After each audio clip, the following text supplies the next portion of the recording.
Chers auditeurs, vous êtes à l'écoute des messages de la bonne nouvelle de Jésus transmis à travers les prédications de l'Église adventiste du 7e jour, Église africaine francophone de Bruxelles.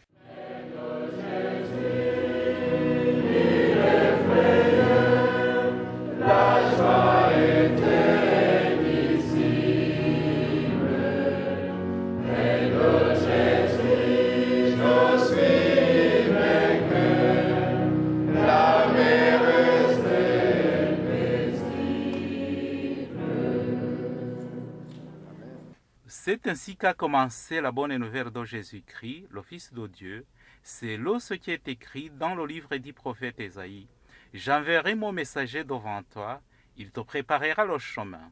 On entend la voix de quelqu'un qui crie dans le désert. Préparez le chemin pour le Seigneur, faites-lui des sentiers droits. Marc chapitre 1, verset 1 à 3. Itangiro ry'ubutumwa bwiza bwa Yesu Kristo, umwana w'Imana. Nk'uko byanditswe n'umuhanuzi Yesaya, ngo nuko ndenda gutuma integuza yanjye mbere yawe, izatunganya inzira yawe. Ijwi ry'urangurira mu butayu, ati nimutunganye inzira z'Uwiteka, mugorore inzira ze. Mariko igice cya mbere, umurongo wa mbere kugeza ku wa gatatu.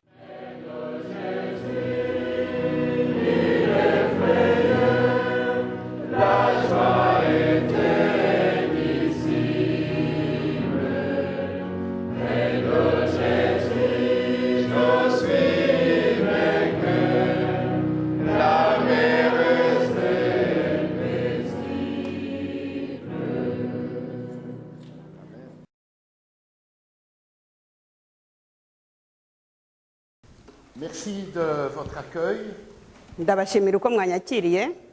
Merci à Dan, Ndashimira cyane Dani, qui à l'époque où j'étais pasteur à l'église de Bruxelles Centre était un de nos anciens. kuko Dani Kananiza mu gihe ya Pasteur Jacques Raze yari akiri pasteur, niwe wari umukuru, yari mu bakuru b'itorero muri Bruxelles Centre. Et pour ceux qui s'en souviennent, j'ai encore à la maison un grand tableau où on voit le pasteur qui se repose. Kuba byibuka neza afite iwe ngo taburo nini iriho umupasiteri uri kuruhuka.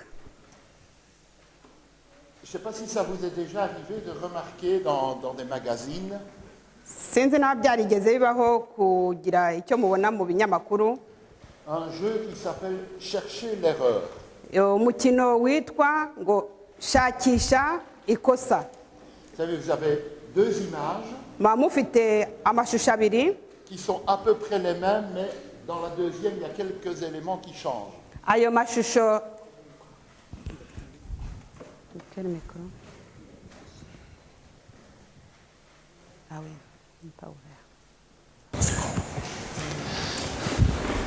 ngo muba mufite amashusho abiri babasaba ngo mubone aho ikosa riri, ariko ayo mashusho akaba yose aramwe ku buryo utabone iryo kosa uko ringana, uko rimeze. Et tout le but du jeu est de trouver quelles sont les différences. Intego y'uwo mukino no kugira ngo ubone itandukaniro riri hagati y'ayo mashusho yombi. Alors je pense qu'on peut jouer à cela, entre guillemets, avec le texte qui nous a été lu de Acte 12. Uwo mukino rero kugira ngo tubone ikosa dushobora no kukoresha muri iri somo rya dusomewe mu byakozwe n'intumwa igice cya 12. Chercher l'erreur. Reka dushakemo ikosa. Qu'est-ce qui est différent entre ce qui est raconté et ce que nous aurions raconté si on avait été l'écrivain biblique? Mbese ni iki gitari kubitandukanya duvuze iri somo ryo mu byakozwe n'intumwa 12 nuko twari kubivuga twebwe niba twari duhari? Qu'est-ce qui choque dans ce texte? Mbese ni iki mbese gituma imitima yacu isa nkaho iterwa hejuru? Alors on va essayer de remettre le texte dans son contexte. Reka turebe ukuntu turebera hamwe icyo iri somo rishaka kutubwira. Vous savez que le livre des Actes n'est pas une chronique neutre qui raconte simplement des faits. Ibintu byose byanditswe mu gitabo cy'ibyakozwe n'intumwa ni byanditswe n'abantu bagiye bavuga ibyabaye. C'est une histoire significative. Mbese ni inkuru abantu bavuze bavuga ibyabaye ariko bamwe bashobora kudaha agaciro. C'est-à-dire qu'ils racontent des éléments qui peuvent nous être utiles pour notre foi, pour notre vie spirituelle. Batubwiramo ibintu by'ingenzi bishobora gutuma ukwizera kwacu gukomera. Qui laissent de côté un tas de détails qui ne sont pas utiles pour notre enseignement. Ariko bagasiga ku ruhande ibintu bimwe na bimwe bidafite akamaro ku byerekeranye no kwizera kwacu. Mais ça veut dire aussi que tous les détails qui sont là sont jugés importants par l'auteur du texte. Ariko nanone tutibagiwe ko ibintu byose byanditsemo umuntu wabyanditse yabihaye agaciro gakomeye cyane.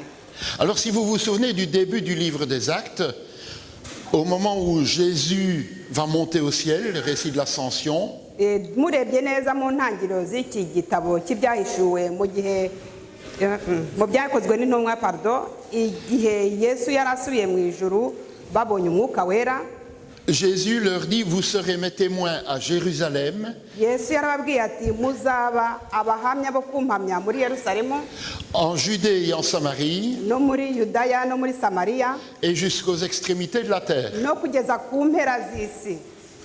Et nous avons là le plan du livre des Actes, en quelque sorte. Aha rero mbese mu ntangiriro z'iki gitabo cy'ibyakozwe n'intumwa haboneka nk'igishushanyo mbonera cy'ibikorwa by'intumwa. 3 cercles pour l'évangélisation. Habaho nk'inziga eshatu zo kubwiriza ubutumwa À Jérusalem, muri Yerusalemu, en Judée et Samarie, muri Yudaya na Samariya et jusqu'aux extrémités de la terre. no mu mpera z'isi yose. Mais si vous lisez bien le texte, vous remarquerez qu'à chaque fois, pour passer d'un cercle à l'autre, Ariko musomye neza mwabona nko mu gihe umuntu ava mu ruziga rumwe ajya mu rundi, Dieu doit bousculer les apôtres et les chrétiens de l'époque. Imana yagombaga nkaho gusa nkaho ibasunikira mu rundi ruziga. Ce ne sont pas eux qui disent, bon maintenant, on a prêché dans le premier cercle, on va aborder le deuxième. Ntabwo bari bafite icyo kintu cyo kuvuga ngo bafashe icyemezo cyabo cy'uko kuvuga ati twigishije mu ruziga rumwe none reka tujye no mu rundi. Pour passer de Jérusalem vers la Judée et la Samarie, il faudra la persécution. Ariko ibyo ngibyo nk'uko Imana yagiye basunikira uwo murimo kugira ngo bave muri Yudaya bajya muri Samariya, hagombaga kubaho nko kwicwa cyangwa se gutotezwa. Et encore, les disciples vont partir en Judée et en Samarie, et les apôtres restent encore à Jérusalem. Abigishwa baragendaga, abigishwa bajyaga kwigisha hirya no hino, ariko intumwa zo zasigaraga muri Yudaya na Samariya. Pour passer vers le 3e cercle, l'extrémité de la terre, Kugira ngo rero bagere mu ruziga rwa gatatu ari rwo impera z'isi, il faut que le Saint-Esprit descende sur Corneille et sa maison quand Pierre arrive. igihe umwuka wera wamanukiraga mu nzu ya Koruneye, Et Pierre devra se justifier en disant, mais le Saint-Esprit est descendu, j'étais bien obligé de baptiser Corneille. aho niho mbese Petero yavuze ati umwuka wera waramanutse umanukira n'abatarabatijwe. Autrement dit, l'évangélisation se fait, j'allais presque dire, malgré les disciples. Aha ngaha rero ubutumwa bwakwiriye isi yose nubwo intumwa zitashoboye gutera intambwe ngo nabwo bujye hanze hirya y'urwo ruziga bari barimo. C'est Dieu qui est à l'œuvre pour les obliger, si vous voulez. à aller Imana plus loin. yagiye isa nk'aho ibasunika ibategeka, mbese ibaha nk'ikintu gituma babikora nko ku ngufu zabo. Si vous relisez le livre des Actes avec ces lunettes-là, vous allez voir que les choses sont très, très claires. Musomye neza ubusobanuro bw'iki gitabo cy'ibyakozwe n'intumwa, mwasobanukirwa neza n'ukuntu Imana yagiye isunikira intumwa mu murimo. Et le chapitre 12, ici, est aussi un chapitre charnière. Aha rero mu gice cya 12 cy'ibyakozwe n'intumwa ni igice cyerekana neza umutima w'ubu butumwa bwiza intumwa zagombaga kubwiza. Jusque-là, on parle beaucoup de Pierre. Aha rero baravuga cyane ku byerekeranye na Petero. Pierre et Jean, Pierre lui-même. Baravuga Petero, Yohana Petero na Petero wundi. Ce qu'on appelle le cycle de Pierre. Aha aho bita nkaho bavuga nko mu À partir du chapitre 13, guhera ku gice cya 13, l'évangélisation se fait dans le monde aha niho ubutumwa bwagiye mu isi yose. et on ne parlera que de Paul, Aha noneho bagatangira kuvuga l'apôtre Paul. bavuga intumwa Pawulo. Alors, un autre élément du contexte, Ikindi kintu gikubiye muri ubu butumwa c'est l'importance des miracles ni dans le livre des Actes. ikintu gitangaje cyerekana ibitangaza byabaye cyane cyane muri iki gice cy'ibyakozwe n'intumwa. On ne va pas reprendre tous les textes, mais vous vous souvenez du boiteux qui était à l'entrée, à la porte du temple. Muribuka igitangaza intumwa zakoreye cya kimuga cyari kiri ku muryango w'urusengero, Où Pierre va lui dire, lève-toi et marche. igihe Petero yamubwiraga ati haguruka ugende. À plusieurs reprises, chapitre 5, chapitre 8, et on dit qu'il y eut beaucoup de miracles. Mu bindi bice bikurikiyeho bagiye berekana ibimenyetso mbese nka Au chapitre 9, ibitangaza byagiye biba. la guérison du paralytique, Muribuka ukuntu hakijijwe umuntu wari umugaye. la résurrection de Tabitha, Dorcas. Muribuka n'ukuntu hazutse Tabita bitaga Dorokasi. Autrement dit, les chrétiens de l'époque étaient habitués aux miracles, Abakristo bo muri icyo gihe bari bamenyereye kubona ibitangaza, habitués aux interventions particulières de Dieu. ariko bakaba baramenyereye n'ukuntu ibyo bitangaza byakorwaga ari uko Imana ariyo ibigizemo uruhare runini. Un miracle ne devait pas les surprendre. Ubwo rero nk'uko bari barabimenyereye ntabwo igitangaza cyabatunguraga. Alors venons à notre chapitre 12. Tugarutse rero kuri iki gice cya 12, L'épisode est daté dans le temps iki gice kivugwa mbese nko mu gihe cyahise. parce qu'il est dit que c'était pendant les jours des pains sans levain. Aha kuko bavugaga ngo hari mu gihe cy'iminsi y'imigati idasembuye, Autrement dit, c'est la période de Pâques. hari mu gihe cya Pasika. Et le tribunal ne pouvait se réunir pendant cette période. Aha rero urukiko rwaciraga imanza aba bakristo ntabwo rwagombaga guterana mu minsi mikuru ya Pasika. Donc on ne peut pas juger Pierre à ce moment-là. Ntabwo Petero bashoboraga kumucira urubanza muri ako kanya, On le garde en prison. bamushyize mu nzu y'imbohe. Alors je ne sais pas si Pierre était tellement baraqué, mais en tout cas, on lui met les chaînes et il est gardé par 16 soldats. Nyine umuntu yakwibaza ati mbese Petero uyu nguyu yari afite ibigufu cyane ku buryo bamuzirikishije imikufe kandi bakamurindisha abasirikari 16. Et je pense que si le texte insiste là-dessus, ce sera pour montrer aussi l'ampleur du miracle. Aha rero niba muri iri somo batubwira ibyerekeranye n'ukuntu bamufunze, nuko bari bizeraga cyane ko hashoboraga no kubaho icyo kintu cy'igitangaza. Alors, rappelez aussi que c'est autour de la fête de Pâques. Mwibuke neza ko hari mu minsi mikuru ya Pasika. Ça a une résonance particulière pour les auditeurs juifs. Abo murumva neza ko mu bantu b'Abayahudi ko mbese byari mu gihe cy'ingenzi cyane muri bo. Parce que Pâques, c'est la délivrance, la sortie d'Égypte. Bibukaga umunsi babohowe mu butayu muri Egiputa. Pâques, pour les premiers chrétiens, c'est la mort et la résurrection de Jésus. Ariko twebwe ku bakristo ba mbere byavugaga urupfu rwa Yesu no kuzuka kwe. Délivrance des péchés. Ubwo ari bwo busobanura gukizwa ibyaha. Et Pierre se trouve là, aux prises avec Hérode. Aha rero Petero we yari yarafashwe yashyizwe mu nzu y'imbohe na Herode. Un peu comme si Hérode était le représentant du mal. Ahangaha ni nk'aho Herode yerekanaga ikibi muri ibi bihugu mu Bayuda. Et le texte va montrer le contraste. Iri somo riratwereka rero uko tugomba kugereranya ahangaha. Hérode, qui est là comme une espèce de monarque absolu, Herode uyu nguyu yari umutegetsi ukomeye cyane, va être réduit en néant. Ahangaha agiye rwose nko gucishwa bugufi. Parce qu'à la fin du chapitre 12, il est dit que Hérode va mourir. Kuko muri iki gice cya 12 bavuga urubyerekeranye n'urupfu rwa Herode. Alors que Pierre, qui est la victime impuissante de ce tyran, Ariko murebe neza ukuntu uyu Petero we wari utegerejwe kwicwa na Herode. Il va sortir de prison, il va se retrouver libre. asohoka mu nzu y'imbohe aba umuntu ugenda nta kimuzita. Vous voyez le contraste. Murabona icyo kintu bisa nk'aho ibintu bitandukanye birimo. Hérode a la volonté de faire du mal. Herode uyu nguyu yari afite ubushake bwinshi bwo gukora ibibi byose bibaho. Il fait mourir par l'épée Jacques, frère de Jean. Aha yari yaricishije uwitwa Yakobo mwene se wa Yohana. Et donc, il semble que c'était agréable aux Juifs. Donc, on continue à faire le mal. Ahangaha mbese bisa nk'aho byaranyuze abayuda nyine bavuga bati Herode yicishije runaka akomeza no afite n'imigambi yo kwica abandi. Malgré cela, le texte met l'accent sur la délivrance de Pierre. Ariko ibi byose birerekana ko Imana yagizemo uruhare, yerekana uburyo yabohoye Petero.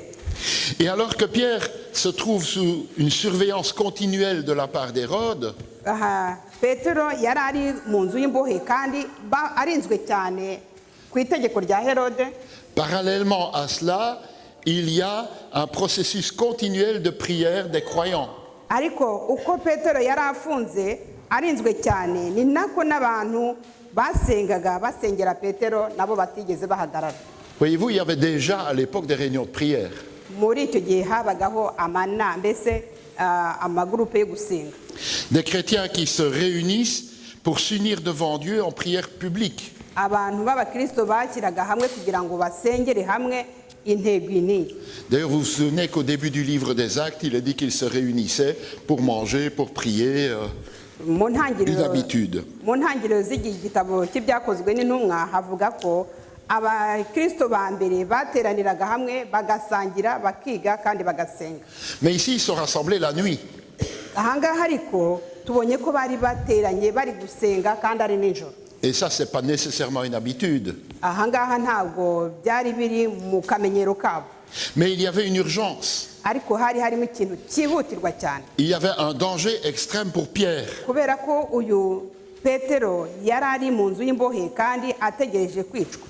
J'allais dire, si je fais le parallèle, c'est qu'aujourd'hui, il y a des réunions de prière normales, habituelles, peut-être une fois par semaine, une fois par mois, je ne sais. Ariko ngeranyije no nishatse nko kugeranya mu buzima bwacu bw'iki gihe harimo amatsinda y'amasengesho abaho nka rimwe mu cyumweru.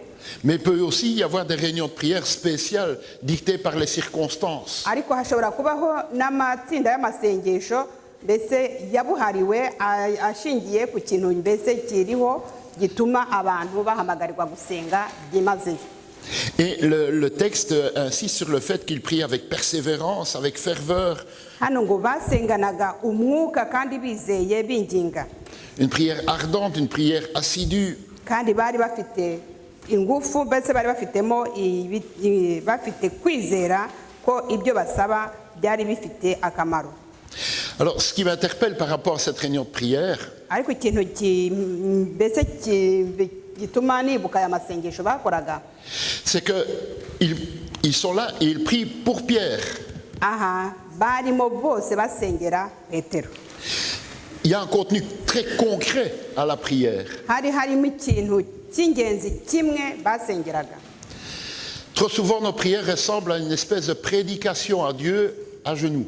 Rimwe na rimwe amasengesho yacu asa nk'aho abaye nk'aho turi kwigisha Imana cyangwa se turi kubwira Imana ibyo twifuza dupfukamye. On l'informe sur ce qui ne va pas, comme s'il ne le savait pas.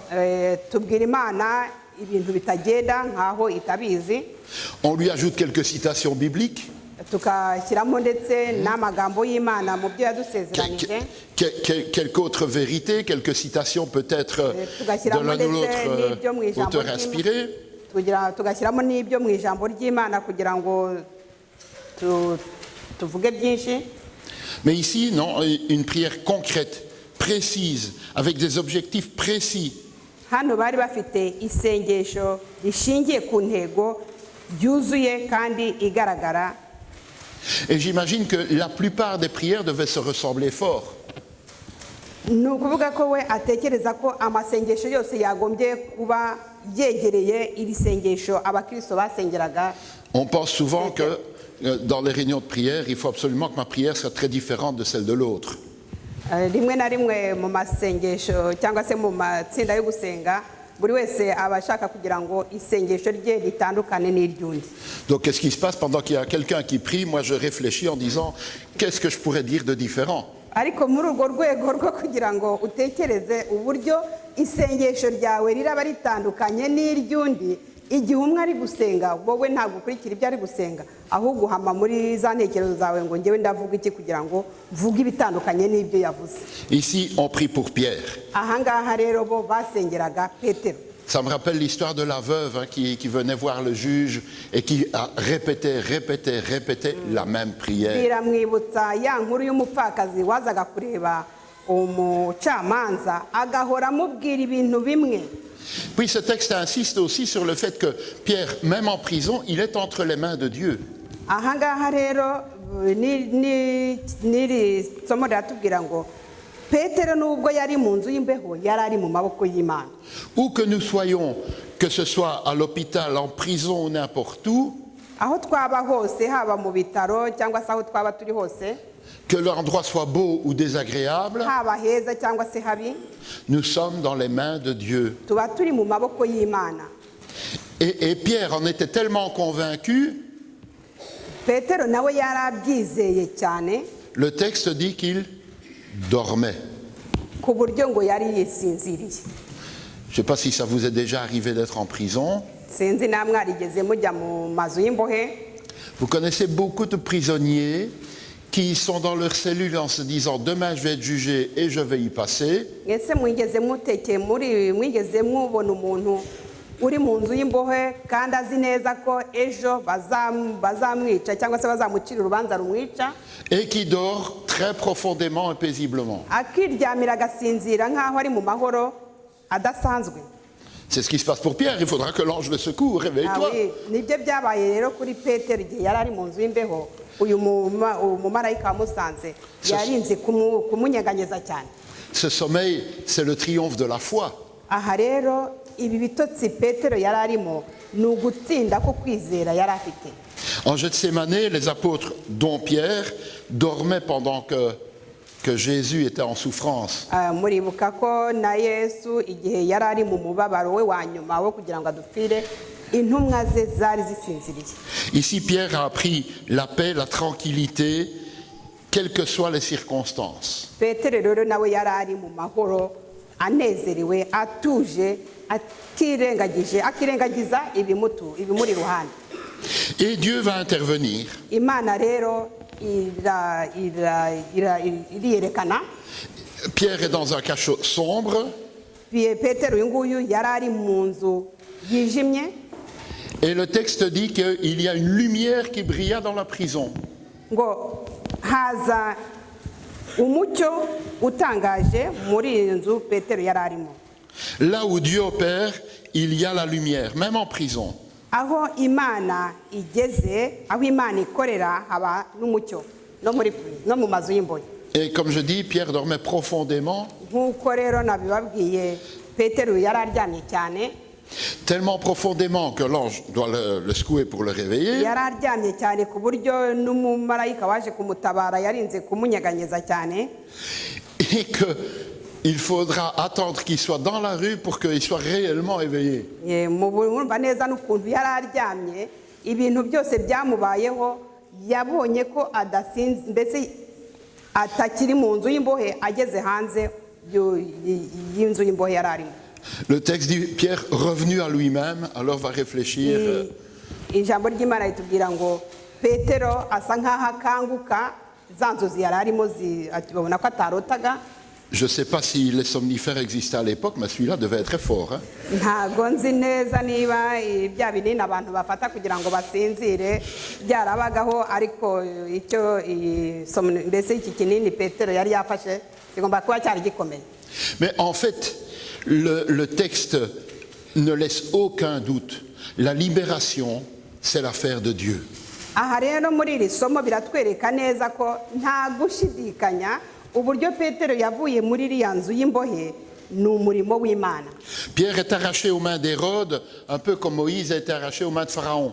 Mbese ni nk'ukuntu bamukuye mu ntoki za Herode nk'uko mose yavanywe mu maboko ya farawo. Et d'ailleurs, le texte utilise les mêmes mots que pour la Pâque. La ceinture, les sandales, en hâte. Aha rero iri jambo ry'Imana yatubwira amagambo amwe ko yari afite, yamubwiye ngo shyiraho umukandara wawe, ambara inkweto zawe. J'ai l'impression qu'il vous faudra un peu d'eau, hein, parce que... Merci beaucoup.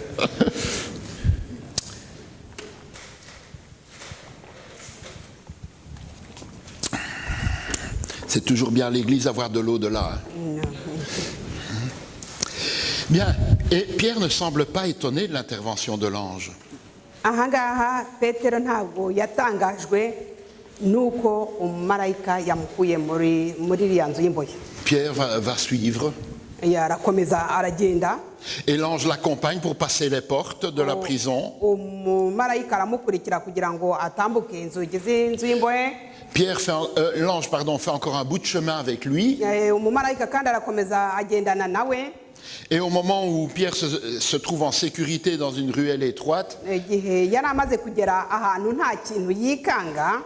suffisamment loin de la prison pour être en sécurité,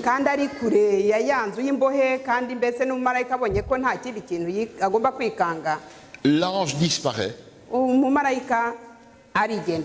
Et Pierre doit prendre soin de lui-même.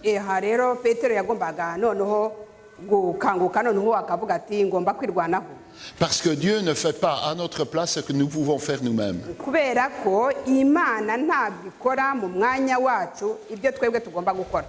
Il faut laisser une place à Dieu dans notre vie.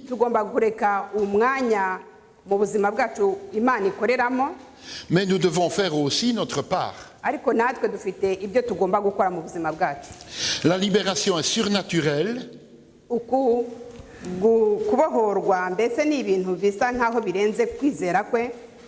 Mais après, Pierre doit réfléchir, employer son intelligence. Et le texte dit, après avoir réfléchi, il sait où il doit aller. Vers la maison de Marie, qui était forcément assez grande pour accueillir une communauté de prière.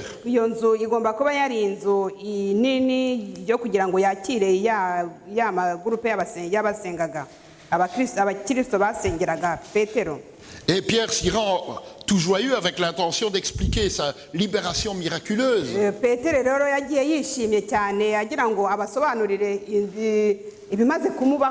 Parce que toute l'assemblée était en détresse par rapport à lui.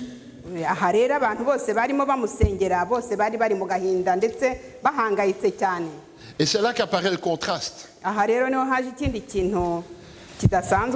Libération miraculeuse de Pierre. Les portes, les portes de la prison s'ouvrent d'elles-mêmes. Et quand il arrive à la maison de Marie, la porte est fermée. Cherchez l'erreur.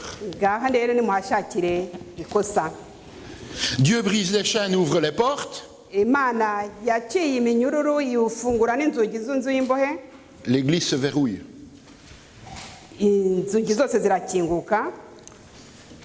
Pourtant, nous sommes dans une ambiance de miracle. Et même dans cette ambiance de miracle, il y a une espèce de résistance et de stupeur des croyants lorsque Dieu intervient.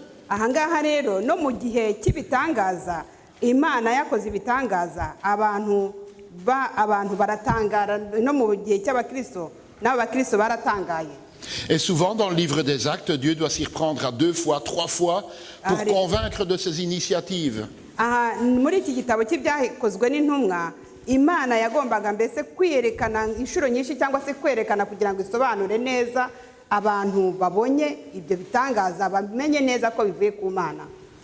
Et beaucoup de croyants sont encore sur les genoux lorsque Pierre frappe à la porte. Et c'est Hérode, une bonne chrétienne qui n'est pas peureuse, qui est courageuse, umwe mu bari bari kwa mariya witwa Rode asohoka yirukanka, qui doit certainement bien connaître Pierre. Ce n'est pas la première fois que Pierre vient frapper à cette porte. iyi Rode bavuga yagomba kuba yari azi neza Petero uwo ari we. Rode, pardon, pas Hérode. Rode va reconnaître Pierre. Rode uyu wari umwe mu basengeraga Petero yaramumenye, Mais personne dans cette réunion de prière ne pense que c'est Pierre qui frappe à la porte. ariko muri abo bantu bose bari barimo bamusengera nta n'umwe wigeze atekereza ko Petero ashobora kuza gukomanga ku rugi rw'aho bari gusengera. Seigneur, toi qui fais tant de miracles autour de nous, c'était à l'époque, pourquoi en aurais-tu fait un maintenant? kubera iki Imana yakoze ibitangaza mu minsi yose yasigaye nyuma ya mbese mu buzima bwabo bwose, mbese ntabwo bumvaga impamvu itakora nanone ikindi gitangaza kuri Petero. Et le texte nous parle de la joie de cette servante qui crie sa joie dans toute la maison. uyu nguyu wirukanse abonye Petero ngo yari yishimye cyane, ahubwo yirukanka asubira mu nzu. Et pendant ce temps-là, Muri icyo gihe rero Pierre continue à frapper à la porte. Petero we yakomeje gukomanga rwa rugi rw'aho bari bateraniye Il est toujours dehors. abamusengeraga, ariko yari akiri hanze. Et elle crie sa joie et elle se fait traiter de folle. Wa wundi wamubonye yirukanse asanga abandi agenda anezerewe avuga ko ari Petero, bamwita umusazi. Yego, désolé. Bamwita umusazi. Pierre frappe toujours à la porte. Arakomeye, ariko Petero we arakomeza arakomanga. Rode est la seule à croire que Dieu a répondu à leur prière. Uyu Rode we wenyine niwe warimenye neza kandi yizera ko Imana yashubije amasengesho bari barimo. C'est un peu comme si pour les autres, c'était inimaginable que Dieu réponde directement aux prières. Abandi bose bisa nkaho byari nk'ibintu bidashoboka, badashobora kumva ko Imana ishobora gusubiza amasengesho bari barimo bayisenga. Et pourtant, reprenez les textes du livre des Actes, des miracles, il y en avait régulièrement. Ariko turebye neza muri iki gitabo cy'ibyakozwe n'intumwa, ibitangaza byari byarabaye ari byinshi. Mais ces chrétiens fonctionnent en cercle fermé. Ariko aba bakristo bakoreraga nko mu ruziga rufunze. Quand Jésus est ressuscité, Igihe Yesu yazukaga, ils ont du mal à le croire. bagize mbese barashidikanyije yuko yaba yazutse. Il faut que Thomas dise, je voudrais mettre mes mains dans ses plaies. Me kugeza ubwo Thomas yavuze ati ndashaka gukoza intoki zanjye mu nkovu ze cyangwa se hamwe mu bisebe bye.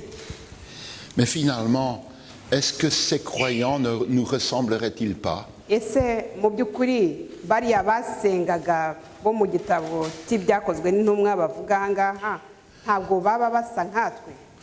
Souvent, nous disons que nous aurions aimé vivre à ce moment-là, voir les miracles de Dieu, voir des choses extraordinaires. Dukunda kumva ko twabona ibitangaza by'Imana, iby'Imana idukorera, ibyo ikorera bagenzi bacu no mu miryango yacu. Mais aurions-nous fait mieux? Mbese twari gukora neza kugira ngo twumve iki gitangaza Imana yari ikoze? Combien de fois nous demandons instamment quelque chose à Dieu Mbese ryari dusaba Imana ngo igire iki dukorera, et quand la chose arrive, nous n'y croyons pas? ariko Imana yasubiza ugasanga tugiye kujya mu bintu byo gushidikanya. Nous avons confiance en Dieu, Tugirira icyizere Imana, mais pas l'assurance qu'il répond. ariko yasubiza ntitugire, mbese ntabwo tugira icyizere cyo gusubizwa. Et donc je me dis, Ron, dans sa précipitation, dans sa joie, Uyu nguyu aribaza ati uyu Rode igihe yirukankaga yishimye, arrive au sein de l'assemblée, annonce quelque chose d'insolite, d'inattendu. akababwira aba bose bari bateraniye hamwe bose basenga, akababwira ikintu bisa nkaho batari bategereje. Personne n'embraye. Personne ne... Je ne sais pas comment on va dire. Personne ne va plus loin en disant oui, c'est extraordinaire. Ah oui. Dieu répond à nos prières. Uyu Rode rero yarirukanse mu gihe yageze hagati y'abantu basengaga, arababwira ati Petero araje, Petero araje, ariko muri abo bose basengaga ntawe yagize ati Imana irashubije. Que se passerait-il si quelqu'un d'entre nous venait ici avec une idée nouvelle, insolite?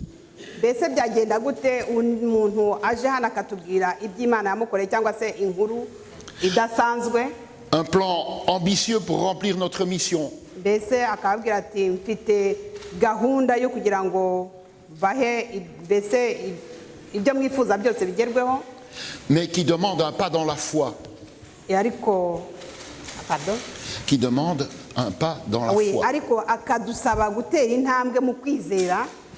Je ne suis pas sûr que tout le monde suivrait en disant, ben voilà, Dieu nous ouvre une porte.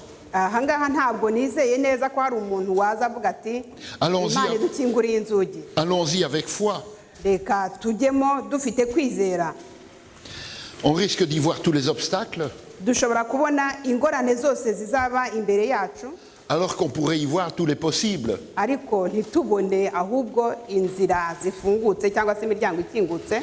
On entendra, oui, mais on n'a jamais fait cela. Bamwe bazavuga bati ariko ibyo ntabwo twigeze tubikora, Au lieu d'entendre, mais Dieu nous ouvre une nouvelle voie. aho kugira ngo tuvuge ngo Imana idukingurire urundi rugi. Comme dans le livre des Actes, Dieu veut parfois nous bousculer. Aha rero nk'uko twabibonye mu gitabo cy'ibyakozwe n'intumwa, Imana ishaka rimwe na rimwe kudusunika gukoresha ingufu zayo. Qu'en est-il de notre réaction Mbese twebwe lorsque, tubikora gute? Mbese tureyajitsa, mbese ni gute tujya mu murimo twinjiramo? lorsque Dieu veut ouvrir une porte devant nous? Mbese twifata gute igihe Imana ishaka gufungura imiryango imbere yacu? Voulons-nous rester dans notre routine, dans nos habitudes, Mbese duhama mu byo twamenyereye kubamo, ou être prêt à s'ouvrir à d'autres? cyangwa se twitegura kuva mu byo twamenyereye tukajya mu zindi nzira tutamenyereye? Parfois, on fait des grandes prières pour l'évangélisation, Rimwe na rimwe dukora amasengesho ku byerekeranye n'ivugabutumwa, mais quand des gens viennent, est-ce que nous les accueillons à bras ouverts? ariko se iyo abantu baje turabakira dufite umutima unezerewe? Vous allez me dire, oui, oui, bien sûr. Dushobora gusubiza wi, nibyo turabakira nibyo, Alors pensez à notre vocabulaire. ariko rero reka dusubize imbere n'amaso yacu dutekereze ku magambo dukoresha. Chers amis, nous sommes blanchis dans le sang de l'agneau. Inshuti zacu twejejwe n'amaraso y'intama. Essayez toujours de le faire. Hein? Reka tugerageze se kuba twejejwe n'amaraso y'intama. Je veux dire par y'umwana là, w'intama. on a notre langage d'église. Dufite amagambo dukoresha mu matorero yacu. Nous, si on dit cela, on comprend ce que ça veut dire. Iyo tubivuze twumva icyo bisobanuye, Mais si vous avez un visiteur, il ne va rien y comprendre. Hein? ariko umuntu wo hanze nta kintu azabyumvamo, ntabwo azasobanukirwa. Si on veut qu'il comprenne quelque chose, il faut mettre notre langage Niba à sa dushaka- portée. niba dushaka ko yumva, tugomba gukoresha amagambo ari mu rwego arimo. On peut s'interroger sur nos réunions de prière, sur nos cultes. Dushobora kwibaza ku magurupe yacu dusengeramo cyangwa se ku masengesho tugira. Moi, je suis souvent interpellé par le fait que nos lieux de culte sont fermés en semaine. Rimwe na rimwe nibaza impamvu insengero zacu cyangwa se aho dusengera hose haba hafunze mu cyumweru cyose hagati. Le Seigneur vous ouvre les bras, mes amis, mais les portes sont fermées. Uwiteka abafunguriye amaboko ariko insengero zirafunze. On est là avec nos peurs légitimes ou irraisonnées. Ahangaha dusa nkaho tuba tubaye mu bintu bidasobanutse neza. Et combien de fois Pierre se trouve dehors? Tukibaza rero n'iryari Petero cyangwa se umuntu umeze nka Petero ari inyuma y'urugi rukinze. Nous prions pour les pauvres, pour les exclus, pour les persécutés, pour tous les chahutés de la vie. Dusengera abakene, abantu bose bafite ibibazo muri iyi si. Mais s'ils viennent frapper à la porte de notre église, est-ce que nous les accueillons? Ariko si iyo baje hano bagakomanga ku nzugi z'insengero zacu, mbese twabakira? Ou bien est-ce que la porte risque de rester fermée? Cyangwa se inzugi zacu zihora zifunze? Vous savez, une porte qui reste fermée, elle peut être fermée alors que nous avons l'impression qu'elle est grande ouverte. We urugi rufunze rushobora guhora rufunze kandi twebwe tukagira ngo rwa rugi rurakinguye. J'ai entendu que vous auriez une campagne d'évangélisation. Hein. Numvise ko hari amavuna azaba mu minsi iri imbere. Faisons attention à notre langage, par exemple. Tugomba kwitondera ibyo tuvuga nuko tubivuga. Lorsque j'étais pasteur dans une de nos églises, Igihe nari nkiri pasiteri mu c'était pas Bruxelles Centre. Hein. Ntabwo hari muri Bruxelles Centre. Il y avait là un groupe de personnes qui se connaissaient bien, les femmes se voyaient en semaine, elles faisaient des sorties entre elles en semaine. Hari abantu bari baziranye neza, baziranye ku buryo basokaga mu cyumweru bagahura nibura rimwe mu cyumweru. Et un jour, je dis à ces quelques familles, je dis, mais vous n'êtes pas très ouverts aux autres familles de l'Église. Umunsi umwe ndababwira nti ariko muzi ko mbese mudatuma abandi bantu batari mu kagurupe kanyu binjiramo. Mais si, pasteur, nous sommes ouverts. Regardez, quand il y a des tables de partage, hein, quand on mange ensemble, il y a des personnes qui ne sont pas de notre cercle d'amis, qui sont à la même table. Noneho baramusubiza ngo no ngo turafunguye kubera ko n'urugero reba iyo twatetse twasangiye dusiga nk'amasahane arengaho ku bandi bantu batari muri groupe yacu. Vous voyez bien que nous sommes accueillants. Murabona neza ko tubakira mbese tudafunze. Alors je leur ai dit, mais de quoi parlez-vous à table? Arababaza ati mbese iyo muri kumwe ku meza muvugana iki? Vous parlez devant tout le monde, d'accord, mais vous parlez de ce que vous avez fait en semaine, ensemble. Ese iyo muri ku meza muvugana, mbese ababazaga abo bantu iyo muri kumwe ku meza muvugana ibyo mwakoze buri wese mu cyumweru hagati? Qu'est-ce que les autres qui sont là à la même table peuvent participer à la conversation? Mbese abantu bose bandi binjiye ku meza yanyu bashobora nabo kwinjira mu byo muganira mu byo muvuga? Pasteur, nous sommes ouverts, oui. No, yakomeza akaba oui, turafunguye. Mais notre conversation fait que les autres sont quand même exclus. Ah oui, ariko ibyo tuvuga ni ibyo tuvuga hagati yacu ku buryo watwinjiramo asa nkaho yumva rwose nta mwanya ahafite. Vous sentez comment c'est pas aussi simple que ça, hein? Nta murumva neza ukuntu bitoroshye gufungura amaboko kugira ngo ufungura mbese imiryango kugira ngo abandi binjire. Et que l'accueil nécessite vraiment de se mettre dans la peau de l'autre et dire, si j'étais l'autre, qu'est-ce que j'attendrais comme accueil? Kwakira abandi bisaba ko nawe wibaza uti mbese ari njyewe ugiye ahandi banyakira gute, mbese icyo nakenera n'iki? En tout cas, ce texte m'invite à être ouvert à l'action de Dieu. Iri somo rero riratuhamagarira kugira ngo duhagurukire dufungurirwe umurimo w'Imana. Être ouvert aux nouvelles voies qu'il ouvre devant moi. Dufungurirwe mbese tube twiteguye kujya mu zindi nzira ziri imbere yacu. Et ce texte nous rappelle que notre mission n'est pas d'être bien entre nous. Iri somo riratwibutsa yuko inshingano zacu atari ukubaho neza cyangwa se kubana neza hagati yacu. Mais notre mission est d'être au service de la communauté humaine qui nous entoure. Ahubwo ko inshingano zacu ari ukubana neza n'abandi bose batugose. Que le Seigneur nous aide à ce que lorsque lui intervient, notre porte ne soit pas fermée. Imana idufashe kugira ngo igihe Imana izaza muri twebwe imiryango yacu itazaba ifunze. Un très grand merci.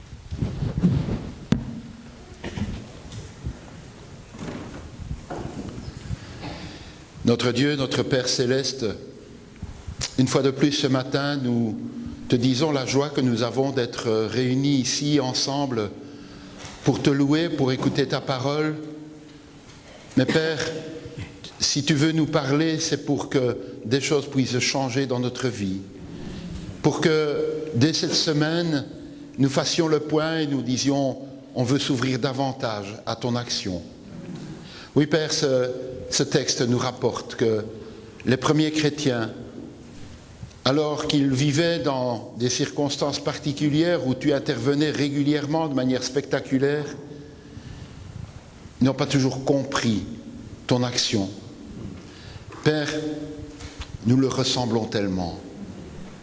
Et nous voulons te demander aujourd'hui que tu nous aides à être ouverts, ouverts aux chemins qui s'ouvrent devant nous, que peut-être nous ne comprenons pas, mais qui sont des chemins que toi tu ouvres. Aide-nous, Père, à marcher par la foi. Aide-nous à dire, il y a quelque chose de nouveau, quelque chose d'inhabituel, eh bien, allons-y, marchons, allons de l'avant. Aide-nous, Père, à te faire davantage confiance dans notre vie personnelle, dans notre vie d'Église. Et que cette assemblée soit un lieu accueillant pour chacun, un lieu qui ne soit pas fermé, que ce soit physiquement, que ce soit par le langage, le vocabulaire ou autre, mais un lieu qui soit un lieu d'accueil à ta gloire. C'est en Jésus que nous t'en prions. Amen. Amen.